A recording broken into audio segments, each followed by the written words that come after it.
Deadly Harvest by Carolyn Walker. Prologue.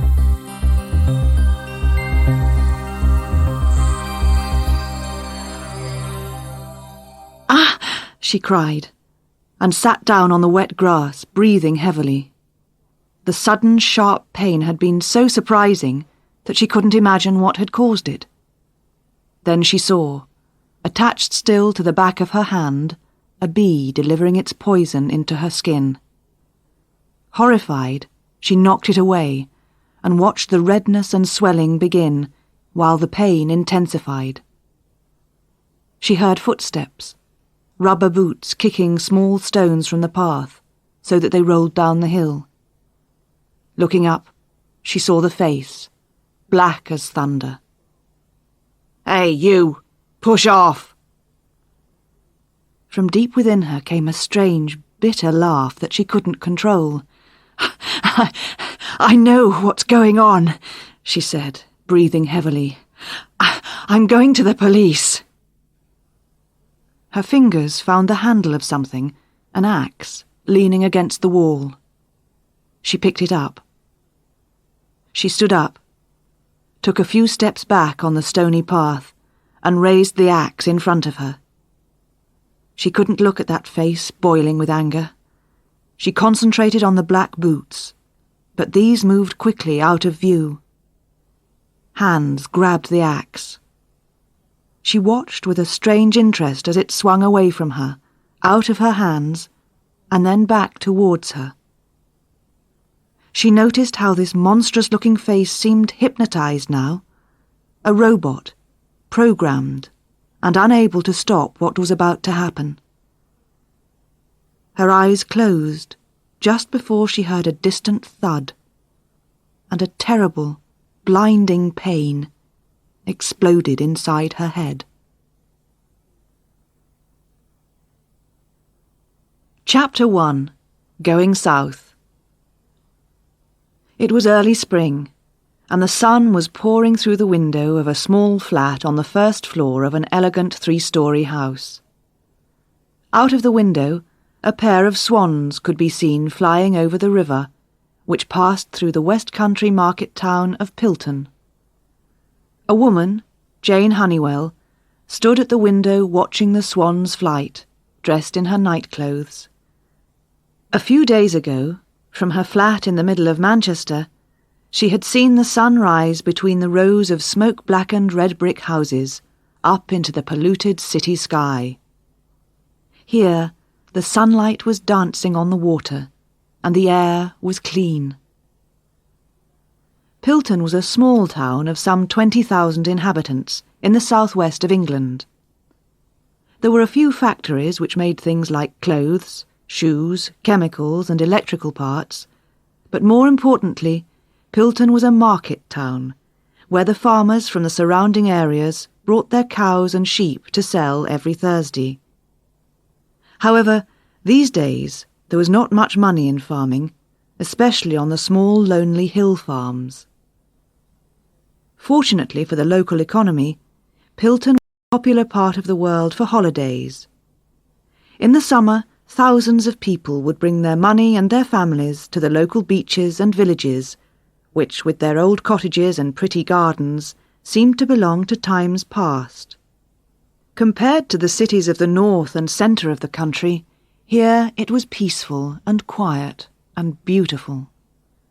The visitors would return home and dream of escaping to a rural life of changing seasons, of digging the soil, planting and harvesting.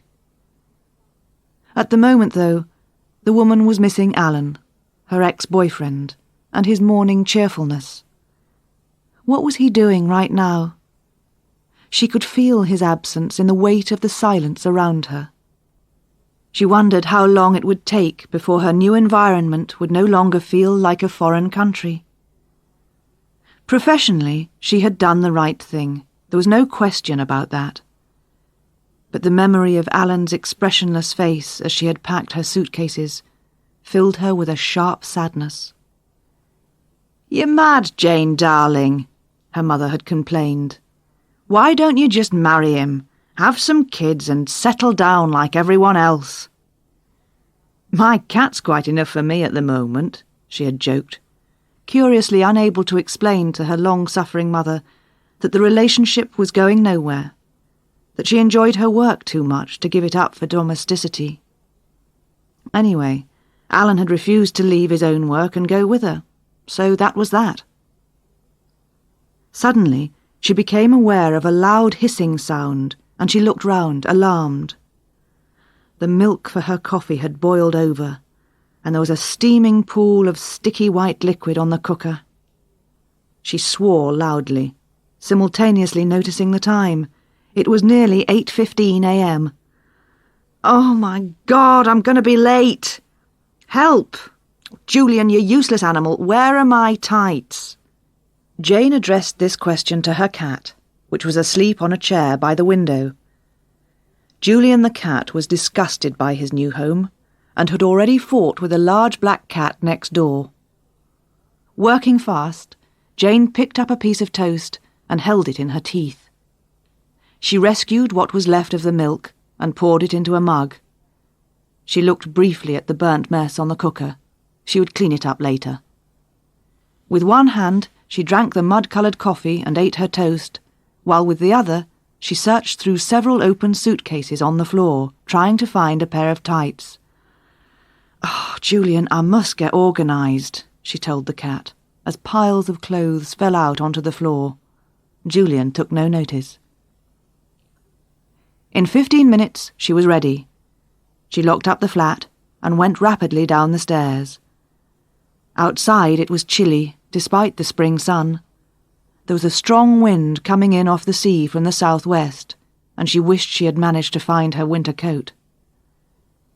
When she finally spotted her silver-grey Mazda sports car, which she had left in a public car park round the corner, she was unpleasantly surprised to see that around the door handle there were scratch marks, and the door was unlocked.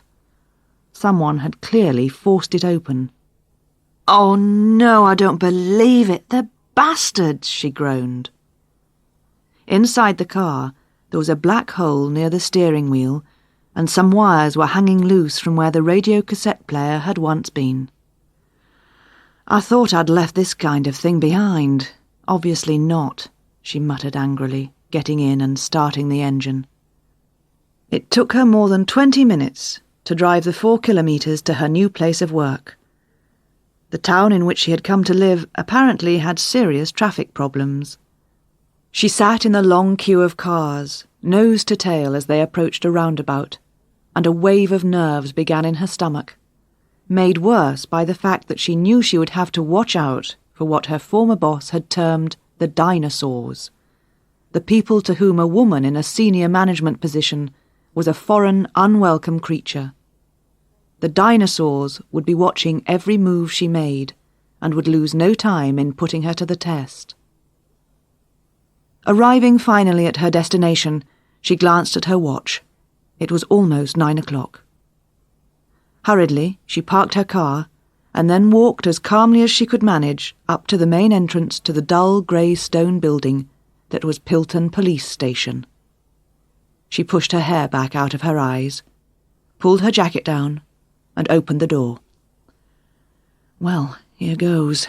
Good luck," Jane Honeywell said to herself as she stepped inside.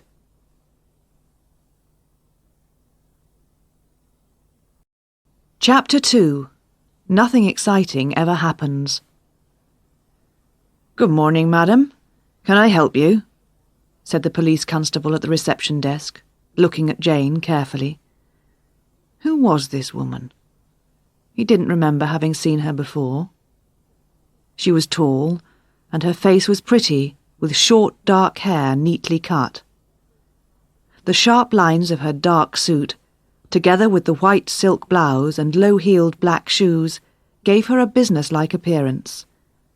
Was she a lawyer, new to the area, come to visit one of the bad boys arrested in the night for stealing a car? The policeman guessed accurately that she was in her early 30s.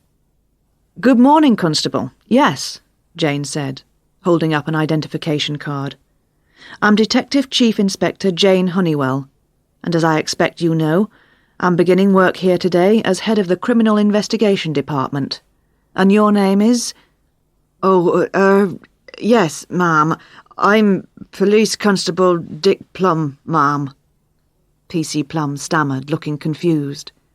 He had heard a rumour that the new head of CID was going to be a woman, but as he had not taken it all that seriously, he had forgotten about it. What's the matter, Constable Plum? Is there a problem? Jane thought she knew what the problem was. Have you never seen a DCI wearing a skirt before? Yes, no, ma'am. No problem at all, said Constable Plum hurriedly. In that case, Jane said, do you think you could tell the superintendent that I'm here, please? Yes, ma'am, of course, said P.C. Plum. If you'd like to go through that door and sit down, I'll ask him to come down. Unsure whether to open the door for her, maybe she wouldn't like it, he remained behind his desk and picked up the internal phone. Strange that P.C. Plum didn't seem to be expecting me, she reflected as she waited. Didn't they communicate with each other properly in this place? All things considered, Jane Honeywell was glad she had come here. It had all happened very quickly. She had seen the DCI job in Pilton advertised, a new type of place from what she was used to, but it would be useful experience, especially if she wanted to reach the very top. Her boss had encouraged her to go for the necessary promotion, even though she was perhaps a little too young to be a detective chief inspector. Come on, Jane, he'd persuaded her.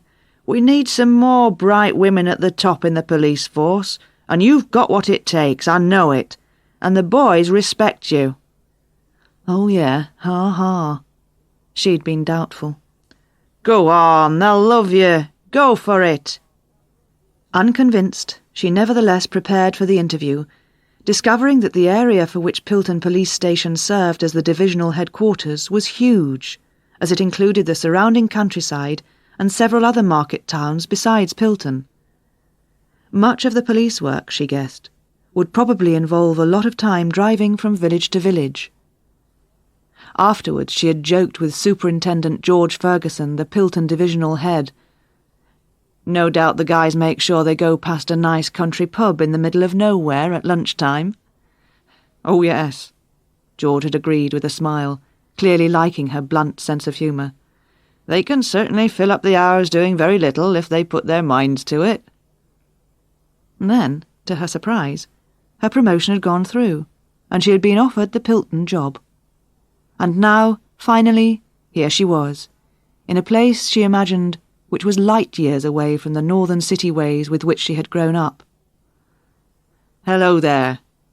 A tall, grey-haired man in his 50s appeared at the foot of a flight of stairs and held out a hand. Welcome to Pilton, Jane. Thank you, sir, Jane replied with a smile, giving George Ferguson's hand a firm shake. Come on, then. Come and meet the gang. I'll show you round, and then leave you to get settled. You'll find several reports on your desk waiting for your attention.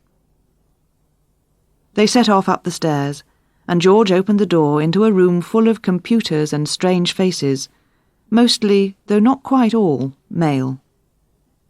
Everyone stopped work and turned to look at Jane as she came in. All of a sudden, the room was quiet, except for the sound of the computers. I'd like you all to meet DCI Jane Honeywell, George announced. As you know, she'll be taking over the running of this department as from today. Good morning, everyone, Jane addressed her new colleagues. Well, I'm delighted to be here. I hope we'll all get along together. As the day goes on, I'll be talking to each of you. I'm a hands-on kind of manager, so I don't stay in my office with the door always closed. There was silence, and nobody moved. After a short pause, a woman's voice murmured, Nice to meet you, ma'am. Welcome to Pilton. From somewhere in the room, Jane could just hear a soft laugh. She thought she caught the words, hands-on what? Though she couldn't be sure. All right, she smiled. I'll be seeing you all later. As she and George went out, behind her several people started talking at once. They're a good crowd, really, Superintendent Ferguson told her. "Don't take 'em too seriously." "No, sir," said Jane. "I won't." "Once they see they can trust you, you'll have no trouble," George continued. "You've come to us from a big city, but life moves slowly down here. People are used to the way things are, and they don't like change, as I'm sure you'll appreciate." After a tour of the building, they were back where they had started, in the corridor outside the CID office, which could be observed through some internal windows. Some of the occupants had noticed her presence and stared, unsmiling, as she and George went into her new office. "Well, this is where you'll be," George said. "I'll come back a little later, and we'll go through a few bits and pieces. I expect you'll find we do things differently down here." George disappeared, and with a sense of relief, Jane sat down at her desk. She was still in a sweat from having to hurry to arrive on time. She needed to try to relax. She turned and looked behind her through the external windows. Beyond the houses there were rolling hills and green fields, and between the hills and the town the river wound its way out to the Atlantic Ocean, only a few kilometres in the distance. Away from the coast, the land rose sharply up to the hills which formed a national park. Here sheep fed on the rough grass of open moorland, and hill farmers worked hard for a living. "Could be worse, I suppose," she said to herself. She had just begun to read through a long report on the recent wave of small crimes when she was interrupted by a knock at the door, and a young woman in her 20s came in with a tray of coffee. Jane remembered her face from the CID office. "Hello," she said. "You are—" "Detective Constable Maggie Pinkham, ma'am." "Pleased to meet you, Maggie," Jane smiled. Then after a moment she asked, "Just out of interest, how many women are there in this station?" "Well," Maggie thought for a moment, "let me see. Not many, really. There's 1 or 2 new constables who've just started on the beat, which makes half a dozen there, plus a few in traffic, only men in special operations and dogs. But there's me and Detective Sergeant Penny Kingdom in CID, she finished cheerfully. "Oh," said Jane. "Was that Penny I saw over by the window in the office talking to someone?" "Yes, that was her," said Maggie, "with D.I. Pete Fish. He's been in charge till you got here. He applied for promotion to DCI, you know. Didn't get it, though." "Really?" Jane said. "Yes," Maggie went on. "If you can get Pete Fish on your side, you won't have any trouble." "Thanks for the tip." Jane smiled with more confidence than she felt. "Oh, Maggie, I've just remembered. Someone broke into my car last night and stole my radio cassette player. I'll need an incident report form." "Oh, no, that's bad luck." Maggie was sympathetic. "There's a lot of car crime round here. It's been on the increase for the last 6 months." "So I see from this report," Jane said. "That's what we spend most of our time on," Maggie told her, "plus the occasional house break-in. Nothing really exciting ever happens." Later, back in her flat, Jane stared hopelessly at the chaos on the floor in the sitting room. She was too exhausted to do anything about it tonight. She picked up a cloth and started to rub at the burnt milk on the cooker. What if she'd made a dreadful mistake? Would she really be able to win the trust of her new colleagues?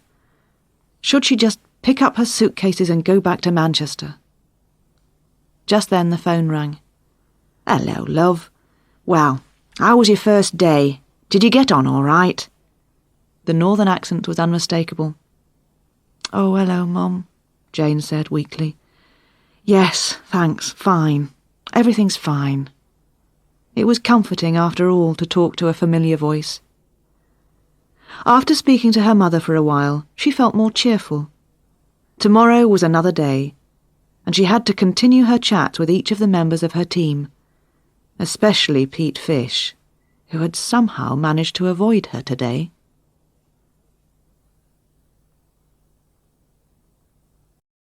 Chapter 3. Time to Wake Up.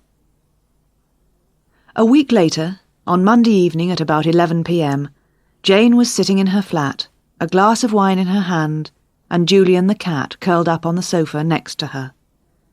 The suitcases had gone from the sitting room and were piled in her bedroom, and most, though not quite all, of their contents were now in cupboards and drawers. It had been the first flat she had looked at when she had come down for her interview, and she had liked it immediately because of its river view. Unfortunately, she had been in such a rush that she hadn't really noticed that the yellow flowery wallpaper was not to her taste. Never mind. Redecorating would give her something to do outside work. Work. It had become clear after a few days that the department needed a shake-up.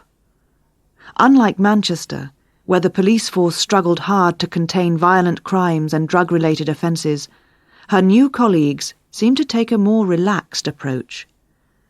When she inquired about the steadily increasing number of car thefts and house break-ins, Jane was informed that these crimes were probably being carried out by just one or two people. Most likely incomers to the area, from the north, they had said pointedly. "You know it's 5% of the population that commits 95% of the crime," DC Tony Riley told her. "Well, round here, it's 1%. It's just a matter of working through the usual suspects. Easy." Despite the apparent simplicity of the action needed, the crimes had remained unsolved for too long, Jane thought. So, while mindful of George Ferguson's warning about making changes, she decided that her department needed to try a different approach. Earlier today she had asked Detective Inspector Pete Fish to come into her office. She knew she ought to discuss her ideas with him, despite the fact that, in their first meeting, he had not been especially communicative. "Yes, ma'am. What can I do for you?" he had asked this morning as he leant against the door of her office, a large man with broad shoulders and a slightly overweight stomach. He said "ma'am" in an American accent for a joke, and he was grinning in a way that was annoying. He had looked pleased with himself, as if he knew something that she didn't. Just then the phone by her elbow rang, bringing her back to the present. "Yes," she said. "Sorry to disturb you, ma'am," said a voice she thought was PC Plum, "but a body has been found." "What? Good grief! Who said nothing ever happened round here? OK, I'm on my way. Give me the details." Jane felt herself switching into a familiar routine, one that she had imagined she would not have to use very often in this rural location. "It's at Chittenden Farm, up on the moor. You take the main road out of Pilton, and first left after Yardgate Cross. If you've got a map, you'll see it," PC Plum told her. "Oh, don't worry, I'll find it. Tell the rest of them to get out there, will you? D.I. Fish is already out there. He was on duty this evening. He said to call you." Nice of him, Jane thought. She could just imagine his grinning face. Outside, the usual southwest wind was whistling through the quiet streets, and rain hammered on the roofs of the houses and parked cars. Jane found her car, and with her map open on the seat next to her, she set off, a little anxiously, for the moor. She would not have chosen this particular night to go driving around in the dark in an unknown part of the countryside. While she tried to concentrate on the task of finding her way, her thoughts kept slipping back to her earlier conversation with Pete Fish. "OK, Pete," she had said. "Come in and shut the door." Standing in front of her desk, she had noticed that she was as tall as he was. "All these stolen cars," she had begun, looking him straight in the eyes. "We really should do something about them." "I think we're doing all we can, ma'am," Pete Fish replied. He stopped talking in his American accent and yawned slightly. "I'm afraid I don't agree, Pete," Jane told him bluntly. "Let's see. What do you usually do? You find someone who you know has committed one of the crimes. Then you persuade him to admit that he has done another 15 similar jobs, which is fine. It makes life easy for everyone. But then how do you explain the fact that the rate for these crimes is increasing?" "Well," Pete Fish explained, "the word on the street is that it's criminals from up north. They come in on our nice new motorway, take a car, and drive it out of the area as fast as they can. Then it goes onto the national computer and there's nothing more for us to do." "Oh, come on, that's pathetic. Do you just sit here and wait for it to happen?" Jane said. "How about setting up a few road checkpoints, or some observation posts?" "There are not enough people to do all that," Pete said. "And why not?" "Well," Pete said, "as you'll know, we've got a zero-tolerance scheme on street crime operating at the moment.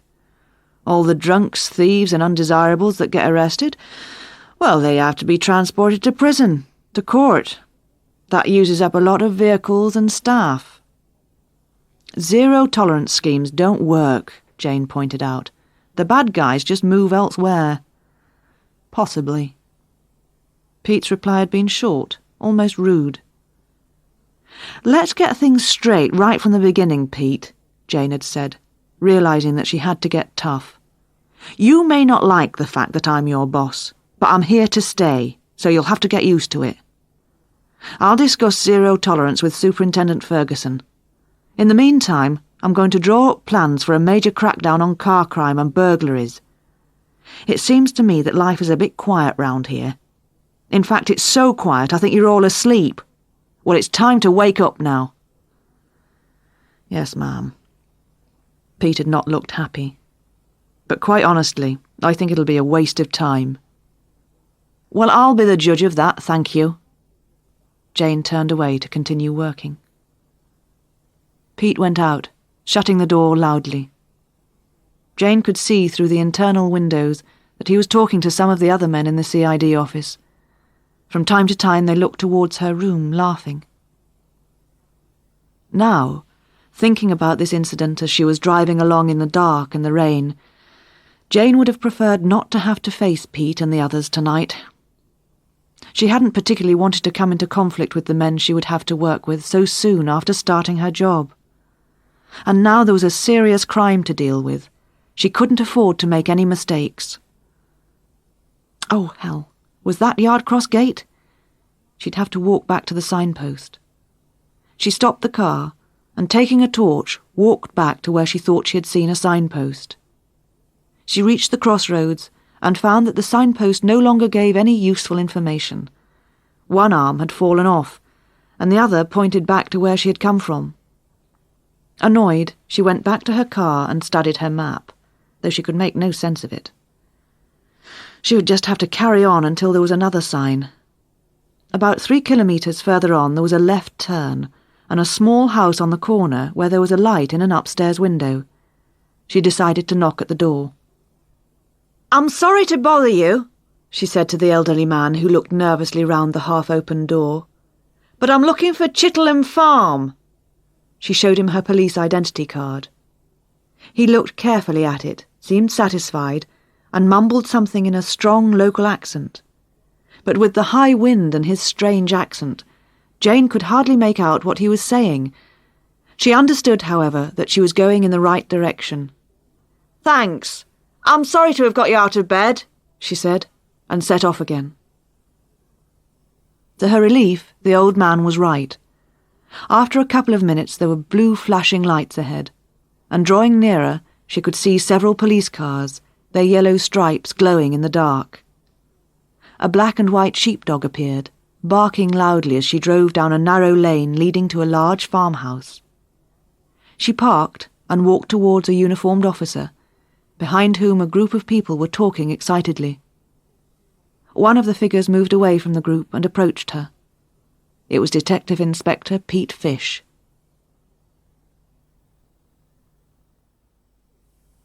Chapter 4. Not a Pretty Sight. "Evening, ma'am. Nice night to be out, isn't it?" Pete remarked. "Got your boots on? It's a bit wet." "Don't worry, I'll be all right." She followed Pete into a field, and they climbed a slight hill. The wind and rain and wet grass at her feet were cold. She held her coat tight around her and shivered. "You found the place all right, then?" Pete asked pleasantly, making conversation. "Oh, yes, no problem. I knocked at a house a mile or two back and woke up an old man. Couldn't understand a word he said, but I got the general idea," Jane replied, equally polite. The local accent's strong, isn't it? You'll get used to it. Pete was obviously smiling in the dark. They approached a large tent at the top of the hill. The tent was brightly lit by powerful lamps, and they could see shadows of people moving around the scene of the crime. Pete gave Jane some plastic slippers to put over her shoes, and they went into the tent and through a circle of red tape. Inside, several scene-of-crime officers, soccos, dressed in white coverall suits, were moving around an old pickup truck, busily collecting fingerprints, filming the scene with a video camera, and looking with great care through the covered area for hairs, fibres, blood, anything which might provide vital clues. Pete introduced Jane to a woman holding a torch. "This is Dr. Pat James, the pathologist." "How do you do?" Jane said, shaking hands, vaguely aware that she was pleased to find another woman in a largely male world. "Want to have a look? It's not a pretty sight," Pat James said, pointing her powerful torch into the back of the pickup truck, where a woman in her early 40s lay on her back, as if she had just fallen asleep. Behind the woman's head, some bags of animal feed were piled on top of each other, half covered by a rubber sheet. She was wearing boots, thick trousers, and a heavy jacket, as if she had been out walking, perhaps across the moor. In death, her face had collapsed inwards, like a balloon from which the air had escaped. But there was not much blood, just some on the top of her head, where someone had made an ugly wound and probably broken her skull. "Who is she?" Jane turned to Pete. "Rose Carter, from South Heasley. That's a village just outside Pilton," he explained. "We got an ID from the cards in her wallet." "So who found her?" Jane asked. "A local lad, apparently," Pete answered. "Brian Millman. He helps the farmer during lambing time. As I expect you know, lambs are born at all times of the day or night, and the sheep have to be checked regularly." "Thank you for that explanation," Jane murmured. "Not at all. Anyway, Brian's a bit simple, according to the farmer. The farmer's Mervyn Peck, by the way. He farms the place on his own, apart from the help that Brian gives him. And look at that." Pete pointed at a large wooden box on the ground close to the pickup.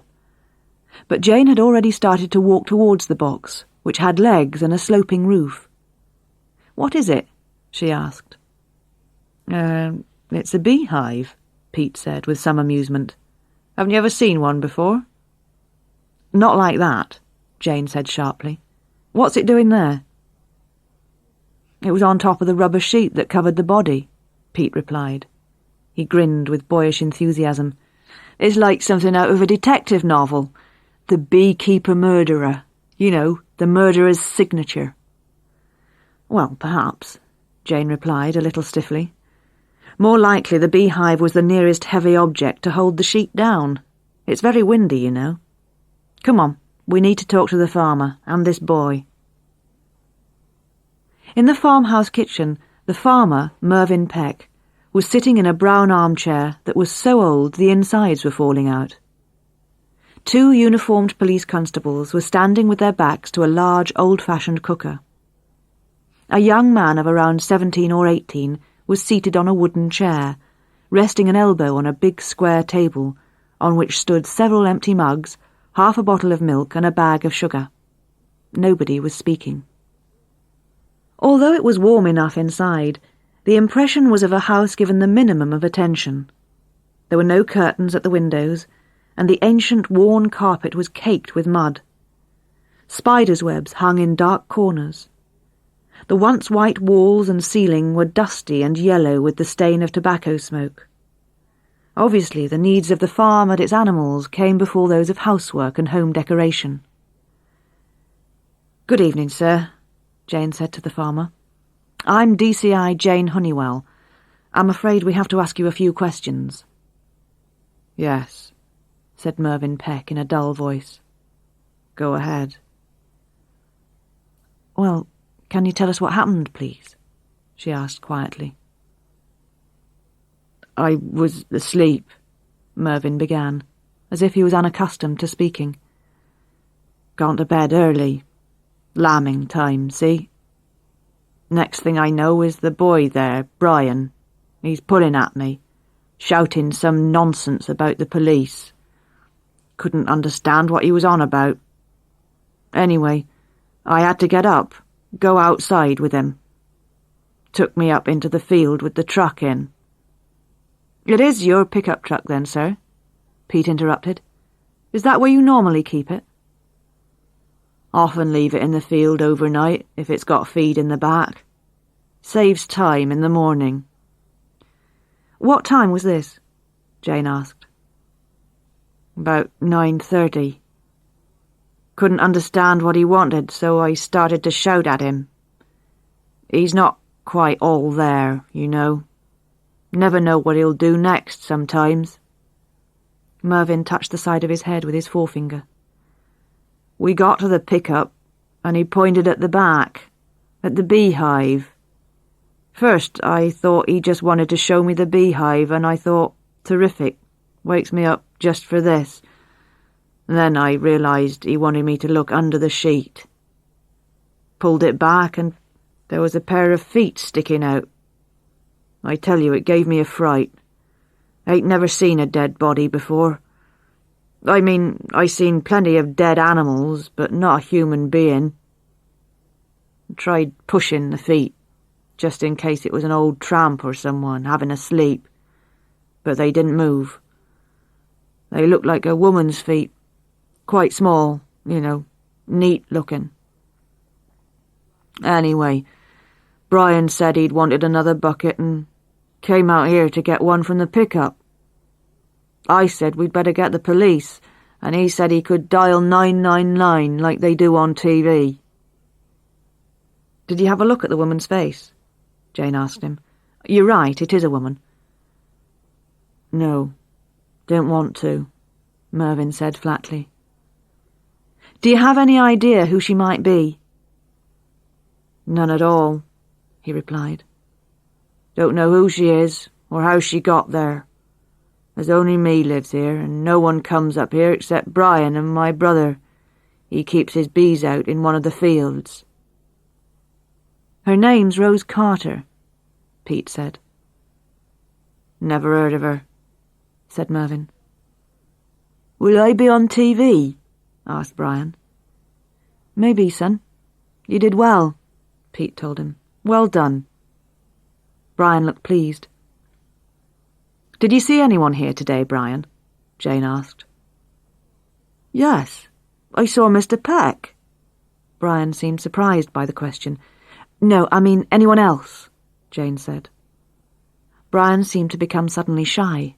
He looked at the floor. "What time did you come to work today, Brian?" Jane tried again. Brian looked at Mervyn. "He's no good at telling the time," Mervyn explained. "He starts work at about 5 in the afternoon, does 5 p.m. to 5 a.m. Lives just up the road with his grandfather, old Mr. Millman." He must have been the old man I spoke to, Jane thought. Outside, a vehicle could be heard arriving. Jane stood up and went out of the house to watch the body, now contained in a body bag, being loaded into the back of the undertaker's car and taken away to the mortuary for a post-mortem. From behind her, Pete murmured, "Well, this is your first major incident, ma'am." "I'm aware of that, thank you, Fish," Jane said sharply.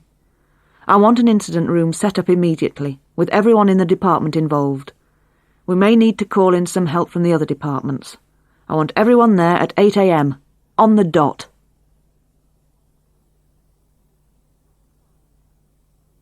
Chapter 5. The Investigation Begins. The next morning, the CID office was electric with excitement.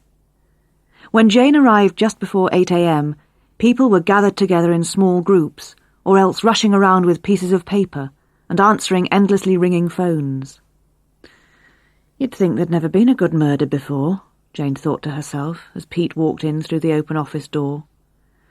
"Good morning, ma'am," he said, all smiles despite his rather tired appearance.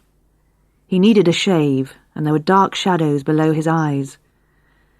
"I'd appreciate it if you would knock before you come in, Pete," Jane said, "even if you have been up all night." "Sorry, ma'am," he said. "Can you come into CID now? We've had to book a news conference for 9:30 as the local media have somehow got hold of the story already." "OK, we'll talk to the team first, then I'll deal with the press," Jane said. "Let's go." In the crowded CID office, people had found seats wherever they could, on chairs and tables. Everyone watched Jane expectantly as she walked over to a large whiteboard at one end of the untidy room. "Talk us through what we've got so far, will you, Pete?" she instructed him. "OK, well, besides the ID on the body, not a lot as yet. The post-mortem results should be in around midday. Mr. Peck says he left his pickup in the field at about 4:30 p.m. yesterday, before the lad arrived, and he gave us his brother's name and address, a Mr. Jack Peck. Lives at 23 Ilford Terrace, Pilton. Married, no children. Works at Hunter Products in Pilton." "What about the Sockos? They get anything?" Detective Sergeant Penny Kingdom spoke up. "Some fingerprints off the pickup truck and the beehive, which they're running a computer check on now," Pete said. "Plus quite a lot of bits and pieces we can run DNA checks on." "Right then," Jane said. "We need to get as much background as we can. Did Rose Carter work? Who were her friends? What do the neighbours know about her? When was the last time she was seen and where? What was she doing before she died and why? You know the stuff, I hope." Jane watched as Pete wrote on the whiteboard all the questions she had just listed. "Just so we don't forget anything," he said. She looked at him with raised eyebrows. "It's a while since any of us have had to do this, you know," he said defensively. I can see that," Jane said. "Anyway, when I've spoken to the journalists, I'm off to Chittenham Farm again. I'd like to look around in daylight." "Shall I come along too?" Pete asked. "No, I'd like you to stay and look after things here," Jane replied.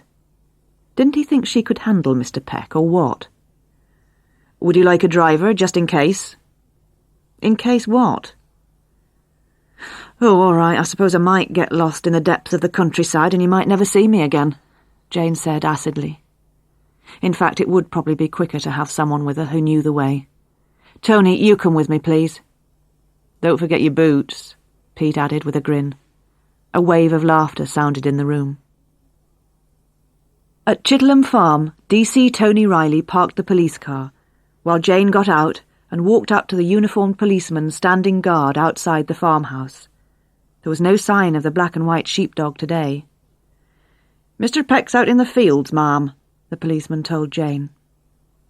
Inside, the house was deathly quiet, and the large farm kitchen didn't look any better in daylight than it had at midnight. If anything, it was even more dirty and untidy. On the shelf above the cooker, there were some photos in dusty frames of sheepdogs and prize sheep. Among them was a photo of a small group of people, Mervyn looking about 10 years younger, and the others were presumably his mother and father and brother. As Jane was studying the photos, the door opened suddenly and Mervyn came in. "Can I help you?" he said in an unfriendly voice. "Oh, hello, I was here last night," Jane said. "Perhaps you don't remember me." "What do you want?" "I'd like to look round a bit, if you don't mind," Jane said. "Do I have a choice?" Mervyn growled. "Why did that woman have to lie down and die in my truck? I tell you, it's not funny. I've got enough to do." "I'm afraid somebody killed her," Jane said. "Oh," he said. "Did they?" "Can you tell me what you did during the day yesterday?" Jane asked him. "No different from any other day. Went into Buxton for a few bits and pieces from the agricultural supplies shop in the morning. Spent the afternoon cleaning sheep's feet, feeding the animals, checking the lambs, as usual." "Was anyone else here?" "No. I haven't got an alibi, if that's what you mean." Mervyn stared out of the dusty window. Jane watched his large, work-roughened hands, which were playing with a piece of yellow string and some small rubber bands.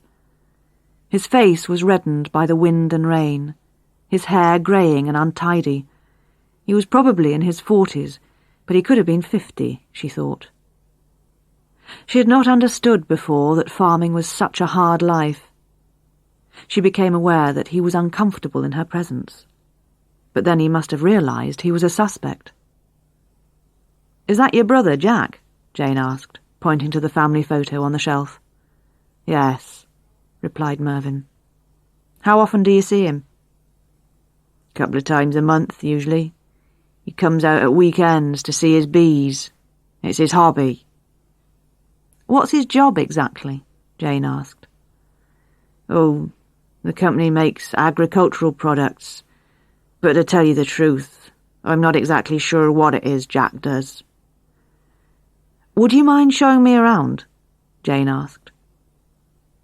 Leaving Tony Riley at the house, Jane and Mervyn walked down the muddy lane to the farmyard. "This is the sheep shed, where the lambs and ewes are," Mervyn said, leading Jane into a large, ugly, metal-roofed building on one side of a concrete yard.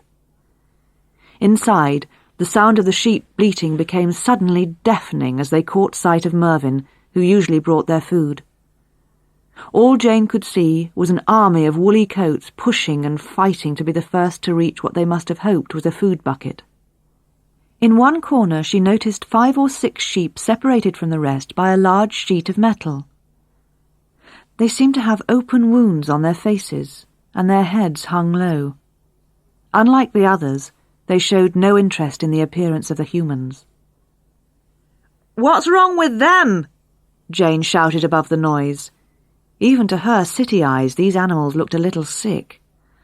"Oh, just got some sort of infection," Mervyn replied. He seemed unconcerned. Jane pointed outside to a small building on the other side of the yard. "What's in there?" she inquired. "A few orphan lambs," was the blunt response. Jane wanted to go back to the murder site, so they walked up the hill to the pickup. From this high point there was a good view over the whole farm, and in several fields Jane could see lambs running and jumping while their mothers fed peacefully on the rich grass. Every now and again one lamb would bleat anxiously. A ewe would lift her head and answer, and the lamb would go running towards her. Looking around, Jane noticed in the distance a field containing 20 or so of the same wooden beehives she had seen the night before by the pickup. "Those must be your brother's bees," she said. "Yes," Mervyn said. "He rents that field off me. But it's not worth it as far as I'm concerned. Those bloody bees of his are dangerous. Go near 'em and they'll come after you quick as anything." He rubbed his arm. Something about the place made Jane uncomfortable.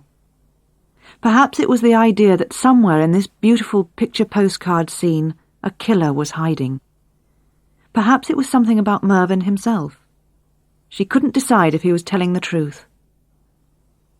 On the way back to the house, she said, "There'll be a team coming out shortly to search the area for evidence." "Just as long as they shut the gates," Mervyn growled. "That photo I was looking at. I'd like to borrow it, please, for our records." "All right," said Mervyn in an unfriendly voice. "If you must."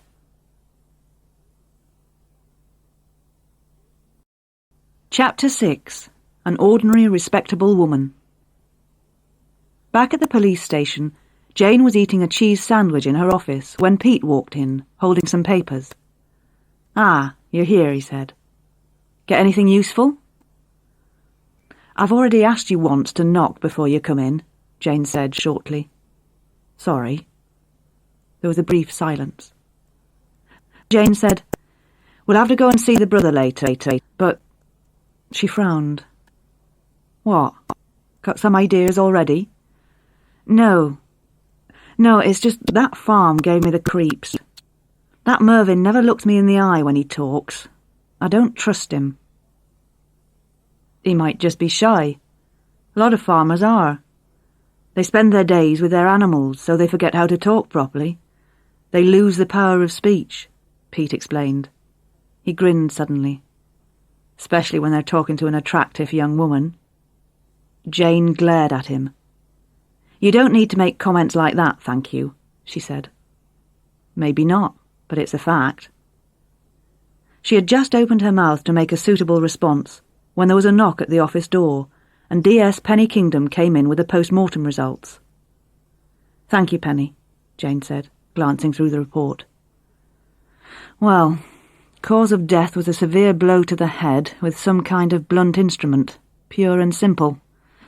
No suggestion of any kind of sexual attack, nothing in the blood, nothing else at all, an otherwise healthy individual. Time of death was sometime during the afternoon, between 6 and 12 hours before Mervyn's 999 call. A recent insect bite, around the same sort of time, on the left hand. Probably a bee or wasp sting. Why can't they ever be more specific?" "Must have been a bee," Pete said. "It's too early in the year for wasps." "I meant the time of death, actually," Jane said. "Was the guy being deliberately simple?" "What else?" "Aha! They found some bits of skin under the fingernails. We'll need a DNA test done on those. That's about it. Anyway, do you have some more information, Pete?" "Well," he began, "as we know, Rose Carter lived in South Heasley." He paused, looking through his notes. "Yes, and?" Jane said impatiently. "Just a minute, hold on. Here we are. She taught maths and statistics part-time at the secondary school in Buxton. I'll visit the school this afternoon, and I'll also go out to South Heasley. Take some people to look round her house, see what else we can find. At the moment, it looks as if she was an ordinary, respectable sort of woman. But who knows? Maybe she had a secret life." "Maybe, Pete. Anything more from forensics, Penny?" "Only that so far there's no match on the national database for the fingerprints," Penny replied. "So, no one we know, then. OK, off you go. And take this photo with you. As well as all this, I've got to write an operational order for a crackdown on car and house thefts, as I believe I mentioned to you before." Pete groaned. "Oh, that." "Yes, that. How about calling it Operation Wasp?" "Very amusing, ma'am," Pete said, as he and Penny went out of Jane's office. "How's it going?" Superintendent George Ferguson asked Jane a little while later as they carried their trays of tea and biscuits to a seat in the police canteen. "OK, but it's early days yet, sir," Jane replied. "Shall we sit here?" "It seems Rose Carter was killed by a single blow to the head with something like a hammer or an iron bar. I don't think it's the work of a mentally disturbed killer, more likely someone with a more rational motive. She'd also recently been stung by a bee." "As far as I know, bees sting people who make them angry," George said. "And what makes a bee angry is being disturbed." "Which rather suggests that she was walking around Mervyn's farm," Jane said. "His brother keeps bees there, and according to Mervyn, they're particularly bad-tempered. But the question is, what was she doing there? Mervyn insists that Rose was a complete stranger to him." "Is Mervyn a suspect?" George asked. "He has to be," Jane replied. "By his own admission, he has no alibi. He was on his own all afternoon. On the other hand, there's no obvious motive. Anyway, I'll go and see his brother later, and Pete Fish should be back soon from Rose Carter's cottage. Plus, the team looking over the farm may find something. Hopefully a murder weapon at least." "Well, and how is Fish, then? Behaving himself?" "Oh, well, he's a bit of a dinosaur, but he's all right, really. Anyway, now that he's got a real murder to deal with, he hasn't got time to annoy me," Jane grinned. "But they're a bit laid back down here, aren't they?" "You're out in the country now, don't forget," George reminded her. "I'm not allowed to forget it either," Jane laughed. "Oops, talk of the devil." Pete Fish came into the restaurant and walked straight to their table. He seemed to be in a hurry. "I'm sorry to interrupt, ma'am," he said. "I've got something you should see immediately. Do you mind?" "Not at all. Excuse me, sir," Jane said to George, getting up with her mouth full of biscuit. They went to the CID office, where DC Tony Riley and DS Penny Kingdom were sitting at a desk piled high with papers. "I think we're really beginning to get somewhere, Ma'am," Pete began, looking pleased with himself. "Good. Let's hear it then," Jane said. "Well, we went to Rose's school in Buxton. She was well liked by the staff and pupils there, and they're very upset. Penny spoke to a teacher called Frida Sweeney, who said she was quite close to Rose. Apparently, Rose was very keen on animals, and she, that is, Frida, thought that Rose... Get on with it, Pete. Get your pronouns sorted out," said Jane. "My what?" "Oh, I see what you mean," said Pete, slightly embarrassed. "Rose had joined some kind of local animal rights group." "Do we have a name?" Jane asked. "No, unfortunately."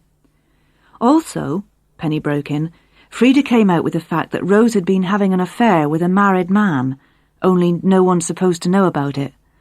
I asked her if she knew the name, and she said that Rose once called him Jack."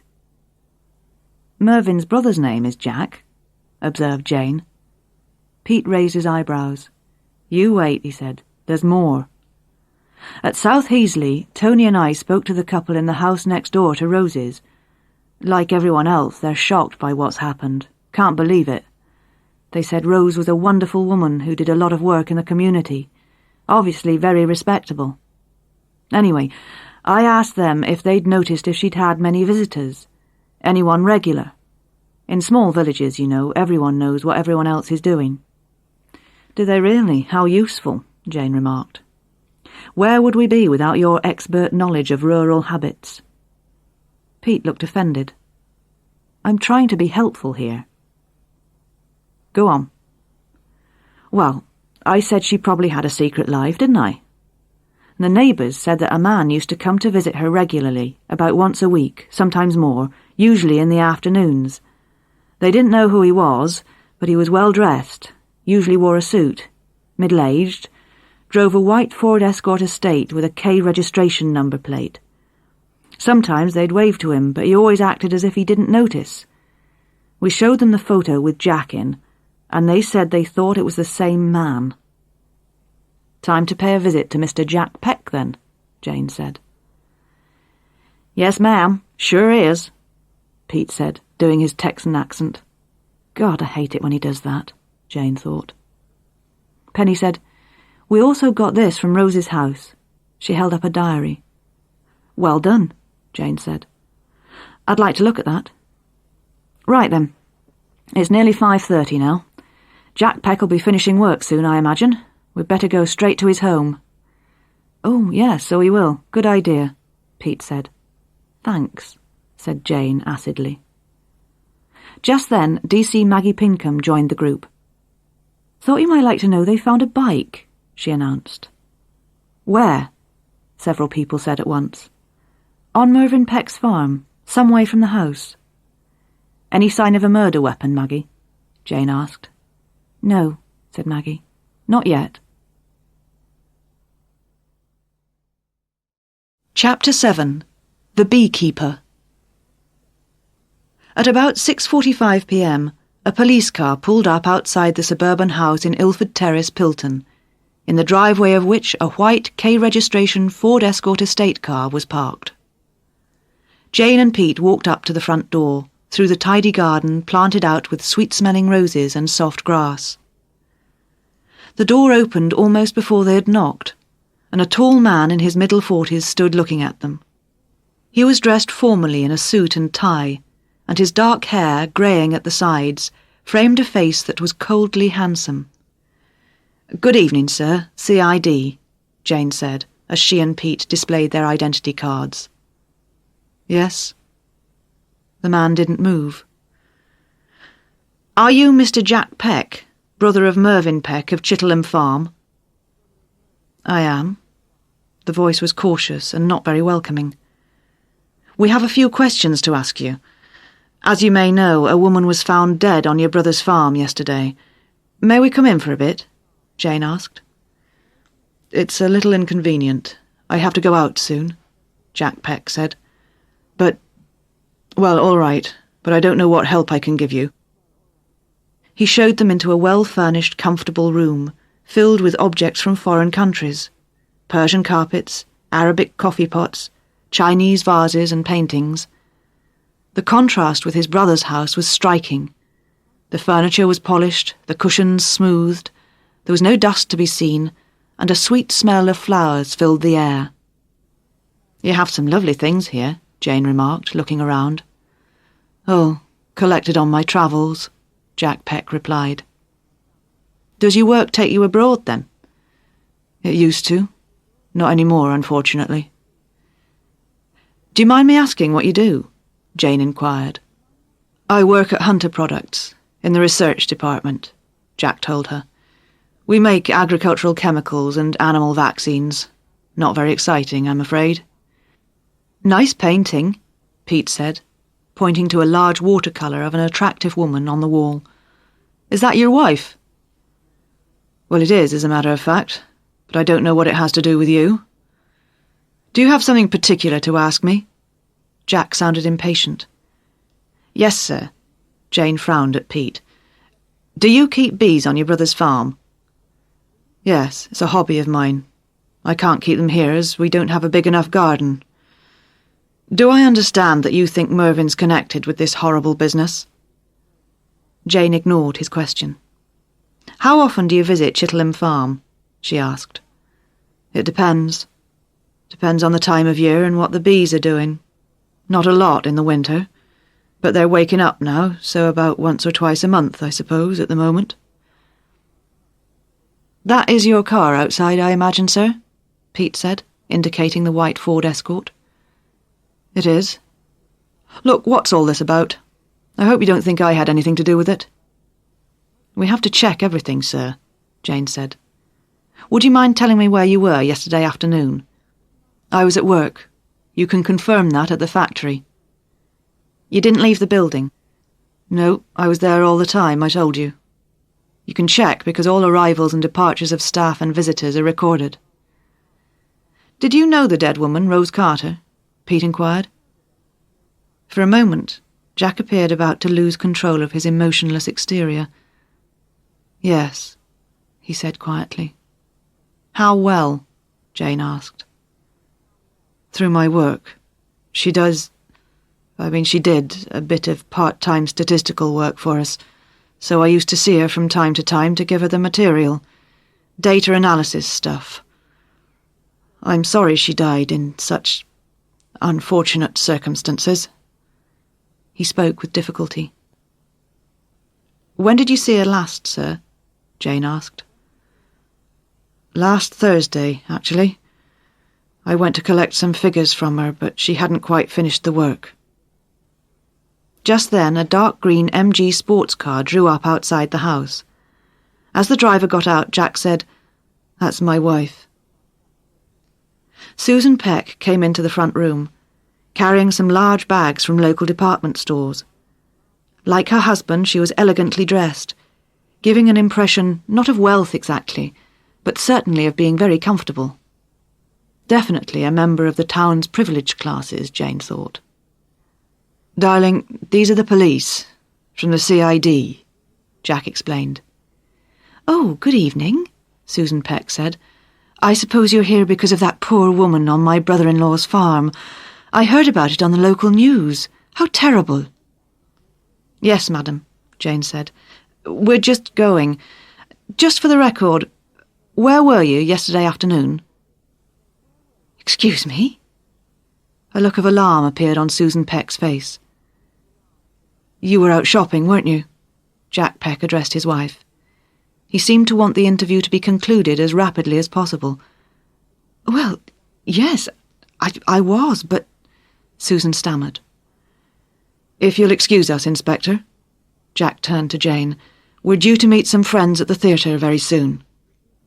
"Of course. Thank you for your help," Jane said. Jane and Pete walked down the garden path, while behind them the raised voices of Jack and his wife could be heard, apparently having an argument. "She's been out spending all his hard-earned money, I reckon," Pete said. "Possibly," Jane replied, unable to stop herself being annoyed by Pete's typically male remark. But I don't think we know all there is to know about Mr. and Mrs. Jack Peck yet. Chapter 8. A Head Full of Bees. Perhaps it was a crime of passion, Jane thought to herself. Perhaps Mervyn was jealous of his brother Jack. Jane stepped out of the shower, wrapped a towel round her, and went into the kitchen to make some coffee. It was a beautiful morning. The spring sunshine filled the flat. "Breakfast, Julian?" she asked her cat, pouring him some milk while he meowed with pleasure.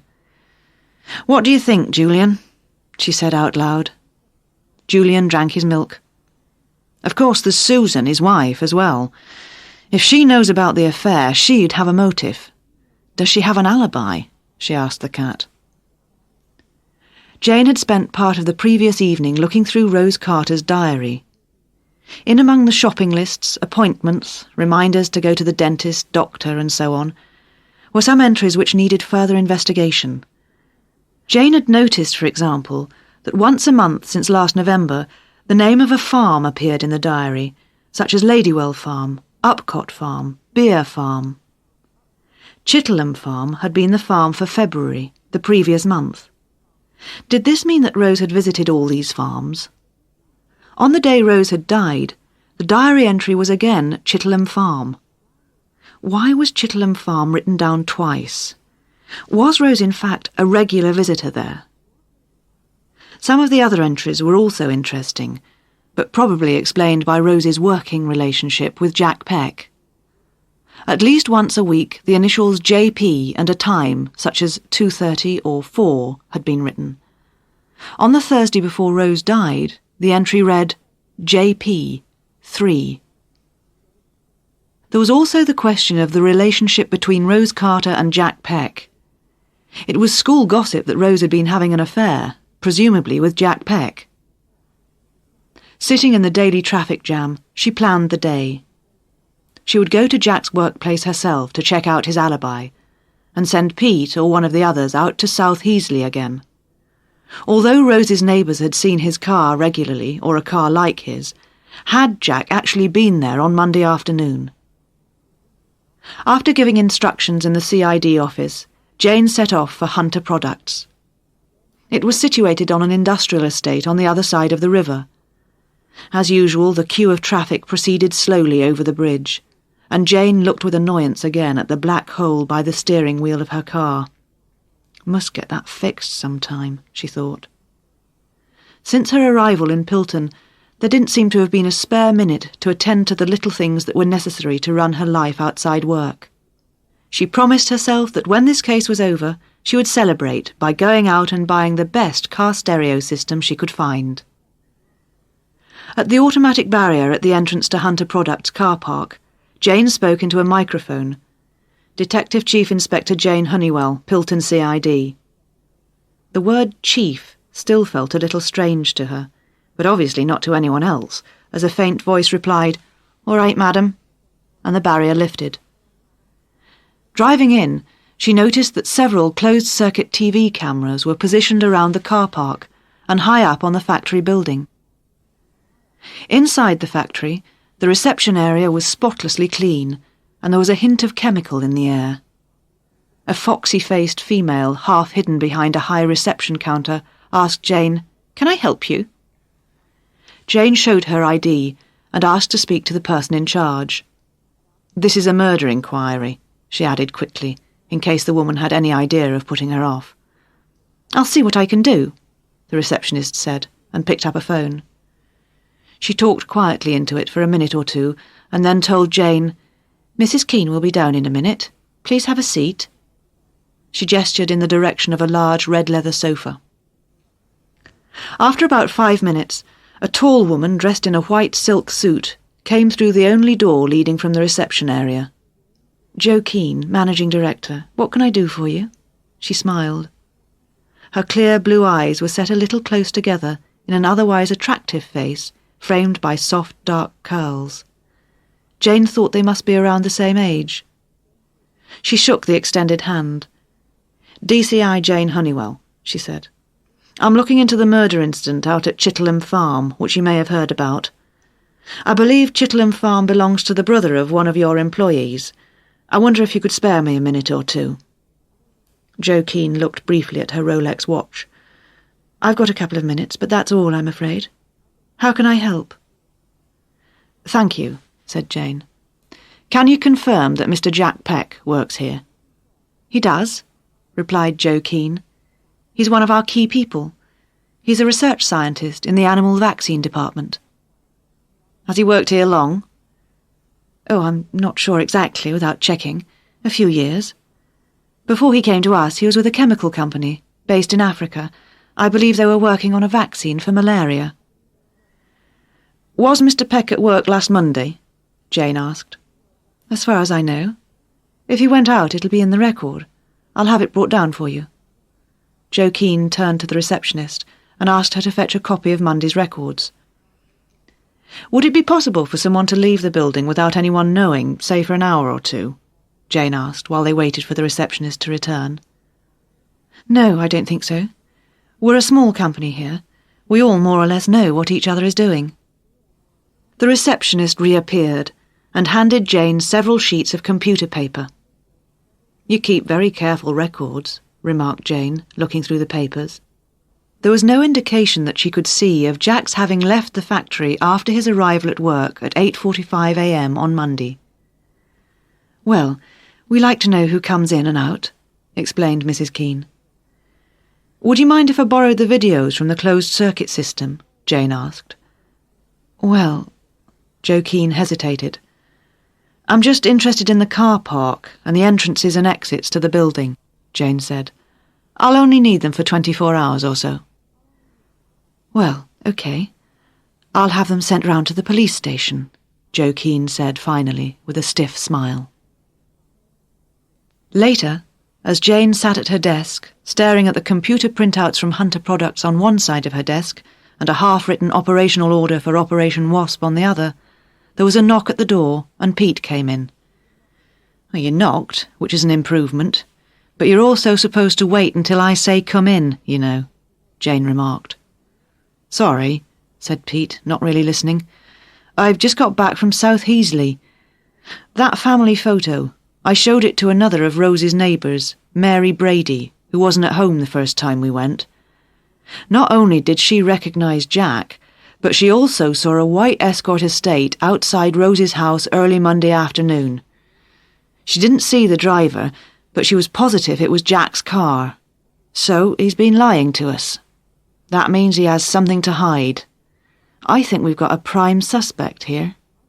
Unfortunately for us, he has a perfect alibi," Jane said. "He was at work all afternoon. It's all in there." She indicated the papers on her desk. Pete's grin changed to a look of some disappointment. "Anyway, why would he want to kill Rose?" "Easy," said Pete. "They had an argument. Maybe she said he should leave his wife. He lost his temper, hit her on the head with, well, I don't know, a hammer, and then he got rid of her body on his brother's farm." "Why there?" "I don't know. People do odd things. Perhaps he had to go there anyway to check his bees." Pete sounded unconvinced himself. "But I told you, he didn't leave the factory all afternoon," Jane said. "Are we sure?" Pete asked. "More or less. But I'm going to check the closed-circuit TV videos at home tonight, just to be absolutely certain." "Want any help?" Pete offered. Jane looked at him. Noticing that his resistance towards her had softened, she wondered why. "I don't think so, thanks." She valued her privacy. In any case, there was a large pile of washing up in the sink, and the bathroom needed cleaning, and last night's dinner things were still on the sitting-room table. But if you need something to do, you could see if you can get some names of animal rights groups operating in the area. "Yes, ma'am," Pete said, with an ironic smile. Back at her flat, Jane went straight to the fridge. As she had thought, there was nothing to eat for dinner. She tried the freezer. A frozen lasagna. That would do. She put it in the microwave, poured herself a large glass of red Rioja wine, and settled down in front of the TV to watch several hours of video film of the car parks and exits and entrances at Hunter Products Limited. The film ran silently on and on for what felt like a lifetime. Jane found herself thinking that Hunter Products seemed to be very security conscious. What were they worried about? Industrial spies? She was beginning to feel sleepy, when suddenly she thought she could see a figure who looked like Jack Peck walking across the car park. The person was getting into a P registration MG sports car. She played the film again, to be sure. There was no doubt about it. It was definitely him. The time on the video said 17:10. Of course! Why hadn't she thought of that before? The Pecks had 2 cars, so if Jack Peck had used his wife's car last Monday to go to work, his wife could have taken his car, the Escort Estate. And the car had been seen outside Rosie's cottage on Monday afternoon. That night Jane slept badly. Once she woke, sweating, and realised she'd been dreaming. She'd been running and running, through fields and streams, climbing over gates and hedges. On a road, a motorist stopped and she got into the car. It was Pete. "Are you all right?" he asked. "No," she answered. "I have to get away from the swans." She looked out of the back window and saw, following the car, a small black cloud which seemed to be getting larger and larger as it caught up with them. The cloud turned out to be a swarm of bees. She woke up when bees started appearing inside the car.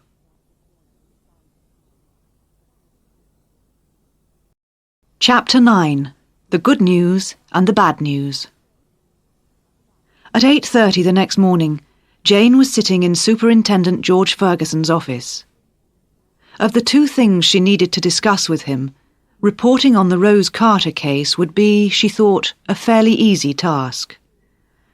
"I think we have 3 possible suspects," Jane told George. "There's the farmer, Mervyn Peck, who lives on Chitterham Farm and had plenty of opportunity but no obvious motive. Then there's Jack Peck, his brother, and his wife Susan. They both have alibis, but I have the feeling one of them is hiding something." "What about forensic evidence?" George asked. "Well, that would provide the key, I think, if we could get some DNA samples, some hair or skin. If none of the suspects will give samples willingly, we'll either have to make some arrests or do something a bit clever." "I'll leave it in your hands, Jane." George smiled at her. The second matter was a little more tricky.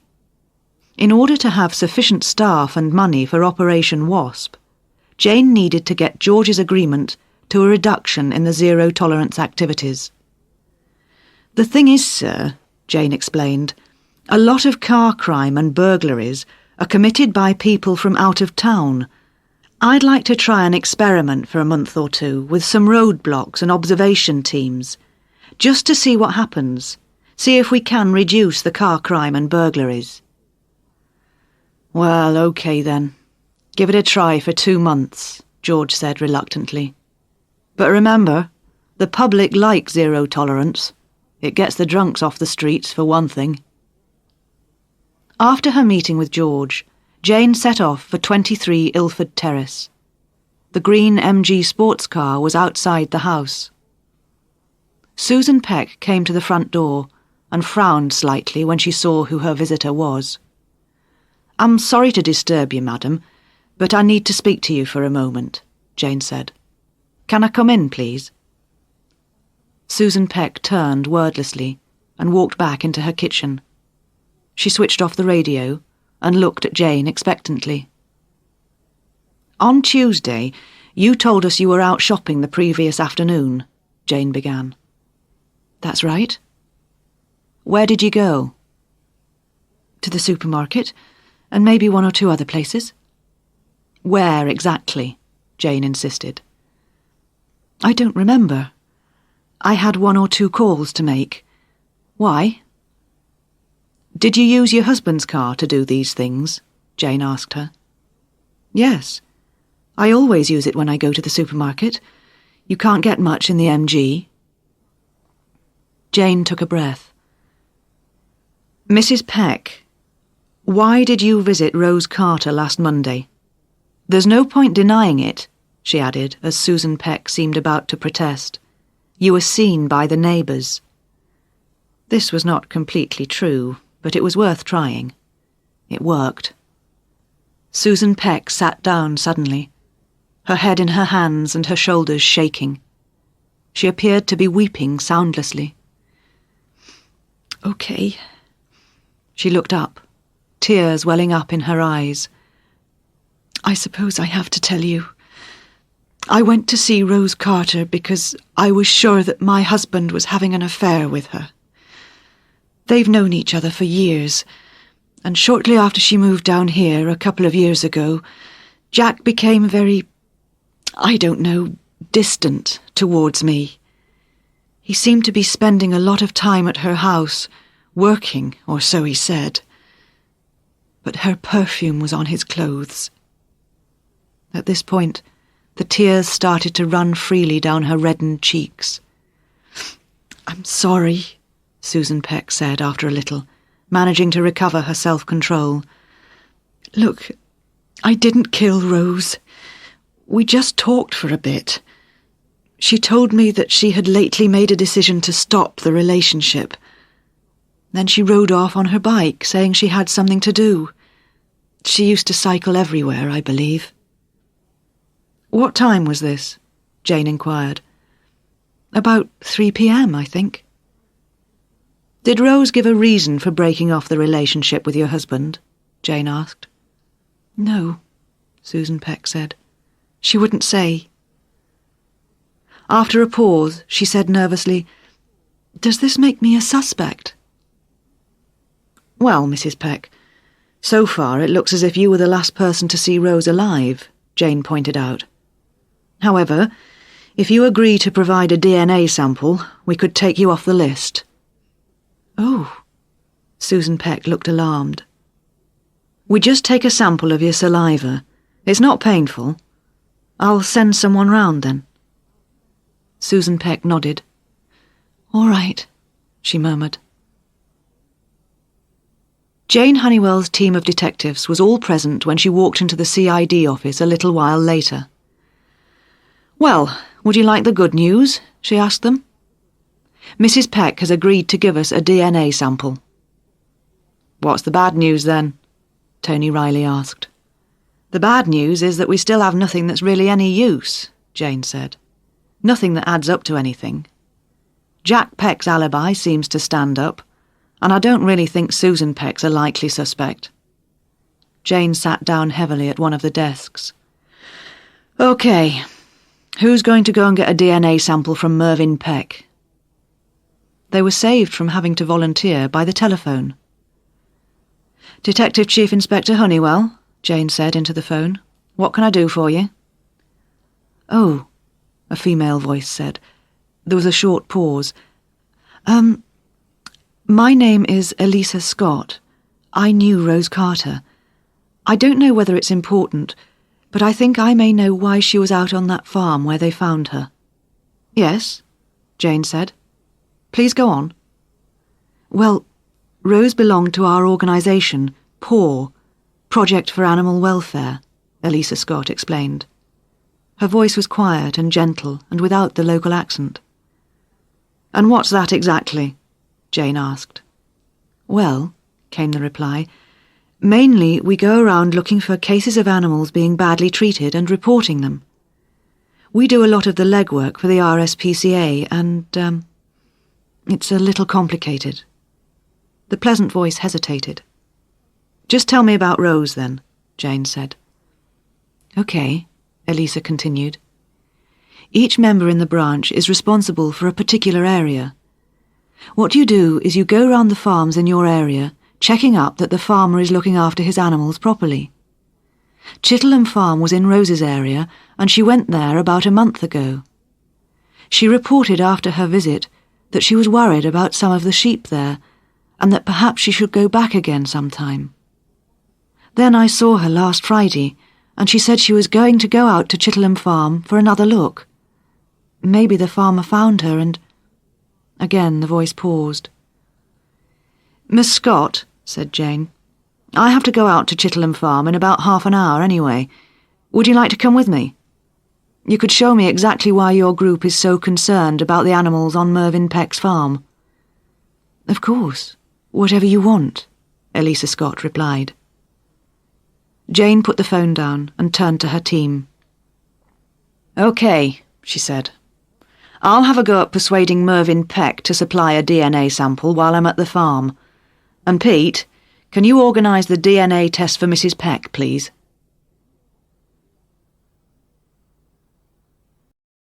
Chapter 10. The Suspect's Got a Gun. "How long had Rose been a member of your group?" Jane asked Elisa as they drove towards Chitterham Farm. "Well, not long, actually. Since about last October, I think. I met her at a party and we got talking. Then one day she just walked in and said she wanted to be involved." "Tell me more about Paul," Jane said. "Well," Elisa began, a little hesitantly. "Are you one of these groups which employ what I would call doubtful methods?" "You mean illegal? Sometimes I suppose we're a little aggressive," Elisa said. "You wouldn't believe some of the things that go on. There are puppy farms where they keep little dogs in cages in buildings far away from anywhere, with no food or drink or daylight. We don't warn anyone we're coming, so we can catch them doing things to animals which they shouldn't." Jane looked quickly from the road to Elisa with some surprise.